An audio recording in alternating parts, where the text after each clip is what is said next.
Ukrainian President Volodymyr Zelensky says 2 days of trilateral discussions with Russia and the U.S. in Abu Dhabi have concluded, calling the talks constructive as they seek an end to Russia's nearly 4-year-long war in Ukraine. The Kremlin says to reach a deal, Ukraine must withdraw troops from areas Russia has annexed but never fully captured in eastern Ukraine. Ukraine says it's open to establishing a free trade zone under its control, but that it's unwilling to give up territory. Meantime, Russia launched its biggest overnight aerial attack on Ukraine so far this year. At least 1 person died and 4 people were wounded by the strikes in Kyiv. And drone attacks wounded 27 people in Kharkiv. With me now is Marcus Kolga, Senior Fellow at the Macdonald-Laurier Institute. Marcus, welcome and thank you for being here. No real breakthroughs that we have heard of, but is it significant that Russia and Ukraine are both at the table and that Zelensky says further talks could take place as early as next week?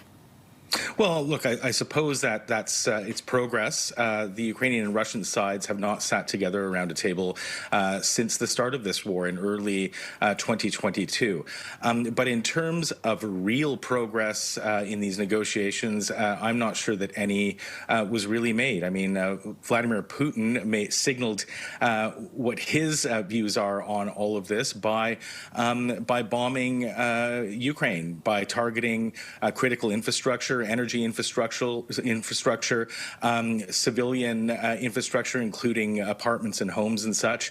The Russian side has repeated its demand, as you mentioned earlier, that its objective is to secure all of the land that it currently occupies and even more in eastern Donbass. And this is a major sticking point. And I don't think that we should expect Vladimir Putin to back down from it, nor do I believe that Zelensky will give in to any sort of concessions in terms of territory. So again, it's progress that they're sitting together around a table, but I'm not sure that that means that there's real progress towards peace or a ceasefire.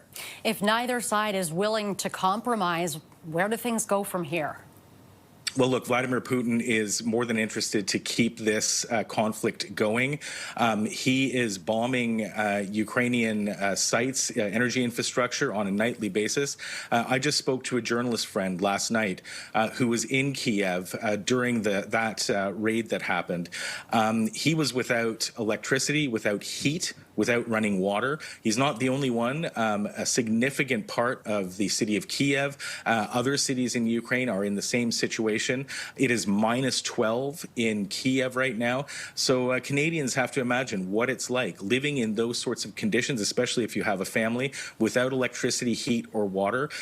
This is exactly where Vladimir Putin wants the Ukrainian people. He wants to terrorize them and force their president and their side to make those concessions, to give that territory away. So I believe that Vladimir Putin, even though he says he's sincerely interested in peace, I think that's nonsense. He wants to see this conflict continue, and he wants to terrorize the people of Ukraine until they give him what he wants.